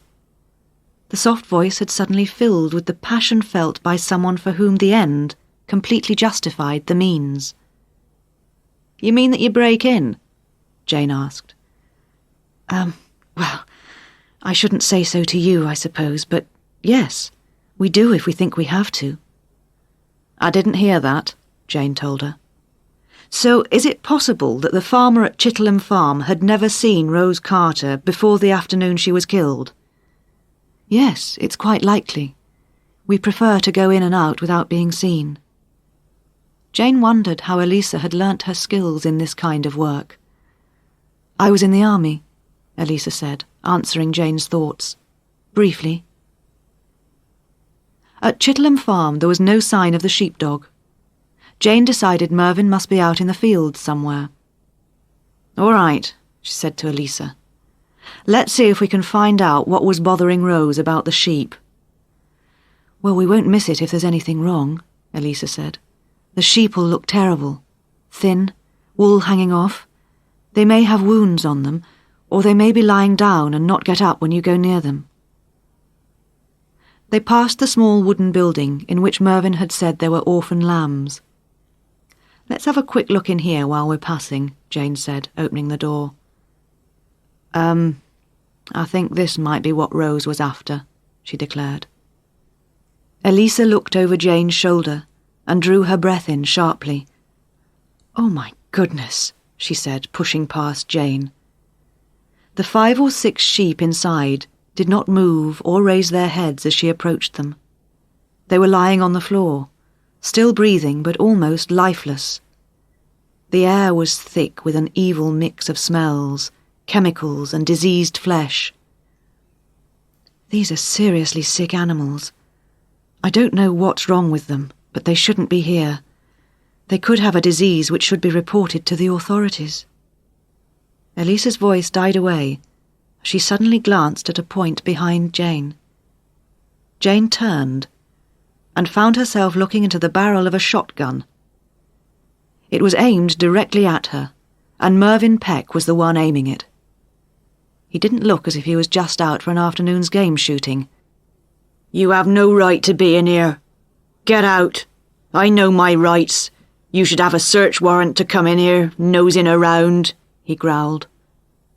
"I'm afraid you're wrong there, Mr. Peck," Jane said calmly. "This is a crime scene, and you are obstructing a police officer."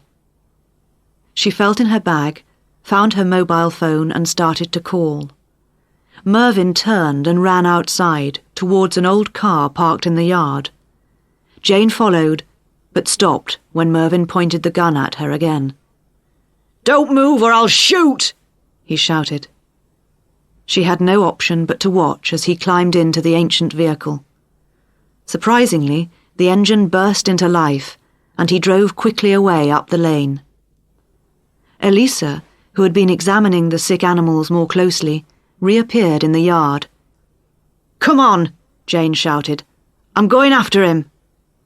They ran to Jane's car and jumped in.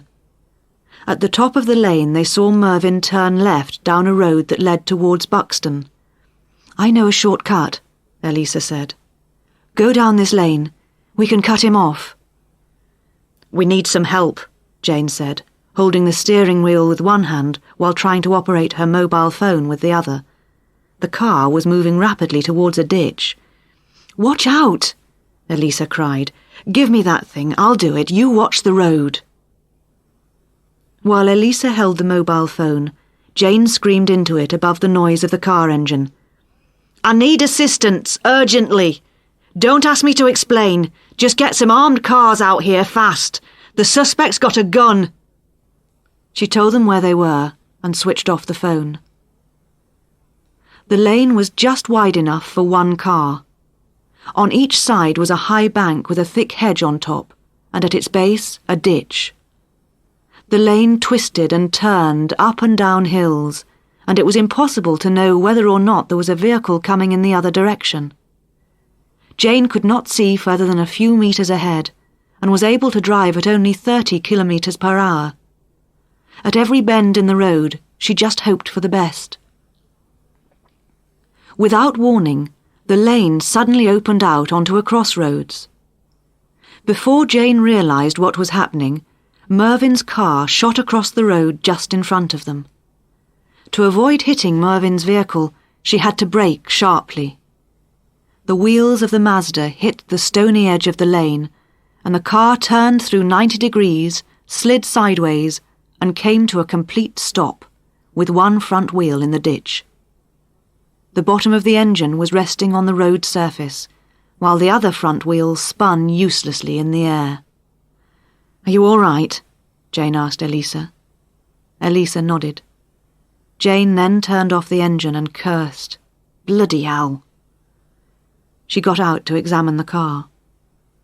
As she stared in frustration at the river of oil flowing out from underneath the car, the sound of police sirens suddenly filled the air. They seemed to be approaching from all directions, including Buxton, where Mervyn was now headed. Jane realized that there was a strong likelihood that at least one car would meet Mervyn head-on coming the other way. Just then, a police car appeared on the road that Mervyn had come along, its blue light flashing and the siren sounding. Jane waved it down and jumped in as it slowed. "Quick!" she shouted. "He's gone down there!" A little further down the road, they turned a corner and came across Mervyn's car. It was positioned at an angle across the narrow lane, its nose buried in the high bank. "Well, well," Jane remarked to her driver. "Looks like they've got him." Black marks on the surface of the road showed where the car had slid to a stop. By the side of a parked police car, a uniformed police gunman was holding a gun aimed at Mervyn's car. As Jane watched, Mervyn got out, his shaking hands held high.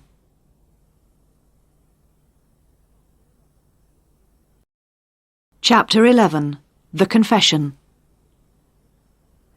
Detective Chief Inspector Jane Honeywell walked into the interview room and felt suddenly certain that the man sitting at the table was the one responsible for the death of Rose Carter. There was something about the look of the muscular shoulders, the way the large rough hands played on the table, and the deadness in the unfocused eyes which stared blankly towards the floor. Pete followed her in, and stood behind her as she took a chair and faced Mervyn Peck, who was accompanied by a lawyer. "This interview is being tape-recorded," Jane repeated the required words, as she had done so many times before. "I am interviewing... Would you please say your full name?" She looked at Mervyn and waited. Eventually, Mervyn muttered at the floor, "Mervyn Donald Peck." Then Jane stated the time and date, and finished by saying, "This interview may be given in evidence if your case is brought to trial. You do not have to say anything, but it may harm your defence if you do not mention when questioned something which you later rely on in court. Anything which you do say may be given in evidence." As she spoke, Jane was watching Mervyn closely. He looked pale, and sweat appeared on his nose and forehead. She began her questions. "Mr. Peck, when you were arrested earlier, you refused to explain why you threatened me with a gun. Would you care to tell me now?" Mervyn did not respond. Jane tried again. "Mr. Peck, I think you may have some information concerning the death of Rose Carter." Again there was no answer. Instead, Mervyn suddenly gripped his arm as if in pain. "Mr. Peck, you're in serious trouble. You will be charged with threatening a police officer. We will then be in a position to collect a DNA sample from you, which we can compare with samples we have taken from the scene of the crime. If there is a positive match, then you will also be charged with her murder. It would save everyone a lot of time and trouble if you would tell us what we need to know now." Mervyn looked at his solicitor, who nodded. "All right, I'll tell you what you want." Mervyn's voice sounded rough, like boots walking over moorland stones. "I have this temper. Sometimes it gets the better of me. It was about 4:30 in the afternoon. I was in the shed doing the sheep as usual, you know, feeding and watering and that. Came outside and thought I heard someone shout. Went round the side of the building, and she was there, looking at her hand and rubbing it. She must have been stung by a bee or something, I don't know. She said she was going to report me for not looking after my sheep properly. Told her to get off my land. She just laughed at me. I went towards her, and she picked up an old axe that was lying around. She must have thought I was going to do something to her. I tried to pull the axe away from her. She was screaming at me, and I went wild. My arm was bad, see? The next thing I knew, I'd got the axe from her and hit her with the side of it. She fell immediately and was quiet. I hadn't meant to hit her. Just seemed to lose control somehow. It was an accident. Really it was. Didn't mean to do it." The words died away. "Go on, Mr. Peck," Jane told him. "Don't remember too clearly," Mervyn continued. "I knew the boy was coming soon, so I'd have to hide her. Thought of the pickup truck which I'd left in the top field earlier. Carried her up there and covered her with a tarpaulin, and I put an old beehive on the top that was lying about in the field to stop the tarpaulin blowing off, see? Was going to take her up to where there's an old tin mine on the moor later, after dark." Sweat was by this time pouring down Mervyn's ash-coloured face. He asked for some water and drank it rapidly. Jane became aware of a strange, unpleasant smell coming from him. "And what did you do after that?" she asked him. "The boy arrived and we had a lot to do with the ewes lambing and all. Later I went back in the house for something to eat and a bit of a sit-down, but I must have fallen asleep. Next thing I know is the boy is pulling at my arm, saying I had to go outside with him." "Mr. Peck, would you please speak up? Now, are you certain you had never seen Rose Carter before?" Jane asked. "No," Mervyn said. "But I know she is now." He laughed in a cracked, broken fashion. "She's my brother's fancy woman, that's what. He phoned me the day after they took her away, and it was on the local news. He was upset because it was his girlfriend that had been found on my farm. Told him he should be grateful." "What do you mean, Mr. Peck? Grateful?" Mervyn looked confused for a moment. I mean, my brother's got a wife. It's not right to carry on with other women, is it?" he stammered. "I guess you're right, Mr. Peck," Jane said. "Tell me, if it was an accident, why didn't you call the police?" "Don't know. I panicked. Couldn't think straight. My arm was giving me trouble, see, and I'd been up all the night before with the sheep. Suppose I thought that no one had seen me. No one would know. Seemed easier to get rid of the body. Less trouble." "Where's the axe now?" "At the bottom of the hole where I throw dead lambs and that kind of thing." Mervyn fell silent. He gripped his arm and gave a groan of pain. Jane realised suddenly that the man was probably quite ill. His eyes were overbright, and he was plainly feverish. He stared up at her, and she saw in his eyes the same expression as she had seen in his sick sheep. She didn't know if it was the look of a troubled conscience or of fever, or both. "Mr. Peck, are you feeling all right?" "No, as it happens. Can't stand this pain in my arm much longer," he whispered. Mervyn's lawyer glanced at Jane and opened his mouth, but she spoke first. "All right, then. We'd better stop for a bit so a doctor can take a look at you," she said. "Well, that was all rather strange," Jane remarked to Pete a little while later, after the police doctor had examined Mr. Peck. The doctor confirmed that he was indeed not well enough to be questioned, and arranged for him to be admitted to the local hospital. "What do you mean?" Pete asked. "Well, he's obviously quite ill, for one thing. But that's not what I mean, really," Jane said. "From what he says, he has an uncontrollable temper and he'll use violence, and he's quite prepared to throw a dead person into a hole like one of his sheep. Yet he disapproves of his brother having an affair. The man has a rather twisted sense of right and wrong." "Listen," Pete said.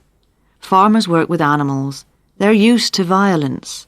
Nature is violent. Up on the moor on his own all the time, only talking from time to time with a boy who's simple, not seeing another human being for days. It's not surprising that things get out of proportion." "I suppose you're right," Jane said slowly. "But I still think there's something not quite right about all this. It seems odd that he hit her on the head simply because he lost his temper." "We don't need to worry about that," Pete said. "We've got the confession on tape. He's told us where to find the murder weapon. As soon as he's recovered, we can charge him, and it'll go to court with no problem. That's it. Come on, let's go and celebrate in the pub. I'll buy you whatever you want." "Well, that's some offer," Jane laughed. "I mean, whatever you want to drink," Pete said, going a little red. "We haven't charged him yet. Isn't it a little too early to start celebrating?" she remarked. "Never mind about that. Come on, let's go and relax now. We deserve it." "I've got to get my car fixed," Jane said. "You don't need to worry about that either. It's already in the garage for our mechanics to look at," Pete smiled. Jane looked at him in some surprise. How thoughtful of him to have arranged that for her. It was well after 6 o'clock when Jane ordered a red wine in the pub and found a table. Pete followed behind her with a large glass of beer. Pete began as they sat down. "This case, ma'am, it's kind of hard for me to say this, but I'm impressed with the way you've handled it. You know, I was hoping for your job myself, so I wasn't too pleased when they gave it to someone else, especially..." "Especially what?" Jane said, knowing what he would say. She could read him like a book. "Well, you know, we're a bit old-fashioned around here." And, well, I guess I shouldn't say this kind of thing these days, but I really didn't think it was a woman's job. But, I can see I was wrong. Prejudiced." There was a pause in the conversation. "Where's a good place to get a car stereo?" Jane said suddenly. He smiled at her, showing a row of even white teeth. "Well, as it happens, I know someone with a shop. If you need advice on stereos, you can rely on me." He was clearly relieved to be talking about a familiar subject. Jane looked at him closely for the first time since they had had their difference of opinion last Monday morning. He was quite attractive, really. He had a nice smile and a pleasant face, though he somehow reminded her of a reptile. Perhaps it was the slightly heavy eyelids. Also, he could do with losing a bit of weight. "You must be joking," she exclaimed. "Rely on you? I'd as soon rely on a man-eating crocodile." "Don't you mean person-eating?" "Oh, ha, very amusing." Jane pulled a face at him. "Anyway, now this is over, you lot are going to be starting on Operation Wasp. Road checkpoints, watching car parks, the lot. I'll tell you about it tomorrow." Jane gave a half smile. Just then her mobile phone rang. It was Maggie Pinkham. "The hospital's just phoned," she said. "Apparently, Mervyn Peck's quite poorly. His condition has worsened." "I'll go and see him before I go home," said Jane. "I've got a bad feeling about this." "I'll come with you," Pete offered. "Don't worry," Jane said. "You go on home and relax." "Okay, but I'll drive you to the hospital first. Don't forget, you're without a car." Again, Pete flashed his charming smile. "All right, then. Thanks," Jane replied. Chapter 12. A Nasty Open Wound. "Oh, come on," Jane said to Pete after they had pulled up outside the main entrance to Pilton Hospital, a large, grey, unattractive building on the northern edge of the town. "You might as well come in now you're here." They waited at the reception desk inside, while the receptionist tried to find Mervyn, both agreeing that they hated hospitals, and especially their smell. Apparently, Mervyn was in an observation ward. They took the lift to the top floor and went through swing doors into a ward used for patients whose illnesses were still being investigated. Tonight, there were only a few occupants, and Pete and Jane passed several empty bays of half a dozen beds each as they walked down the silent corridor. Some way beyond the nurse's desk, a young uniformed policewoman was reading a newspaper in a space just off the corridor. "Mr. Peck?" Jane asked. "In there." The WPC pointed to a door. Jane opened the door to the single room and looked in. Mervyn Peck seemed to be asleep. A long tube was attached to his good arm, and the other was resting on the bedclothes, heavily bandaged. Jane closed the door again quietly. From the other end of the corridor, a young man in a white coat appeared, the sound of his shoes on the polished floors exaggerated by the silence. "Hello, I'm Dr. Fayed. Can I help you?" "What's the matter with him?" Pete inquired, nodding his head towards Mervyn Peck's door. "We're not sure yet," replied the doctor. "He has a nasty open wound on his arm. He told us a bee stung him originally, and the wound never healed. It simply got worse and worse. We're a bit concerned that he might have blood poisoning. He's running a high fever." "No wonder he looked a bit sick earlier," Jane remarked. "Yes, it's a long time since I've seen a wound quite like this," Dr. Fayed went on. "The last time was when I was in West Africa, just after I qualified as a doctor, and I got caught up in the middle of a war. My own opinion is that he might have gas gangrene."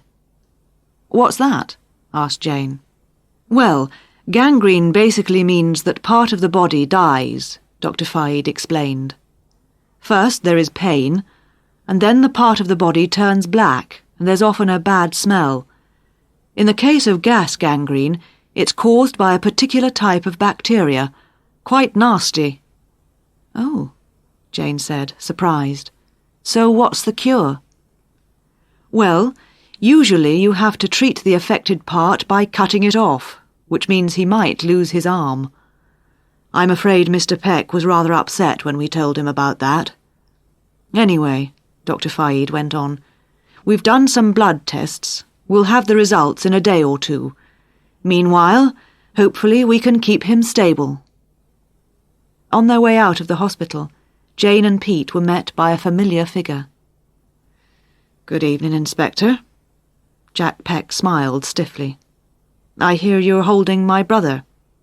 Where is he, please? I'd like to see him. Chief Inspector, actually, Jane responded. I'm afraid that's not possible, Mr. Peck. We still need to question him, and at present he's too ill to see anyone anyway. Jack Peck looked thoughtful. After a moment he said, Well, as his brother, surely I have a right to inquire about his health. Who should I talk to? He's in the care of Dr. Faid. Ask at reception. They should be able to find him for you, Jane told him. Jane spent Friday dealing with routine matters at the station and completing her plans and briefing the CID department for Operation Wasp. The other departments involved would be informed of the plans on Monday so that the operation could begin the following week. As far as Mervyn was concerned, they could do nothing more until he recovered and could be charged, so she put the case to the back of her mind and went home for the weekend. On Saturday the weather was grey and wet, a good day to do some decorating. She put on her oldest jeans in order to do some serious cleaning and painting. Together with cooking, this was one of the few ways in which she was able to relax. Later she would go to the supermarket and buy the ingredients for one of her favourite meals, Thai spinach soup followed by a hot prawn curry. She stood by her sitting-room window, looking out across the river. The gently flowing water reflected the iron grey of the clouds above it, and its smooth surface was broken by small splashes of rain. The swans had long gone, probably guarding their nests somewhere, Jane thought. Instead, seagulls floated and dived, their sad cries echoing in the damp air as they fought over pieces of rubbish on the water. The evening was one of those times that Jane treasured. She was happy with her own company, and alone was able to arrange her time as she wanted. She put some music on, prepared her food, and settled down on the sofa with Julian the cat for a Saturday evening's TV entertainment. She didn't often watch TV.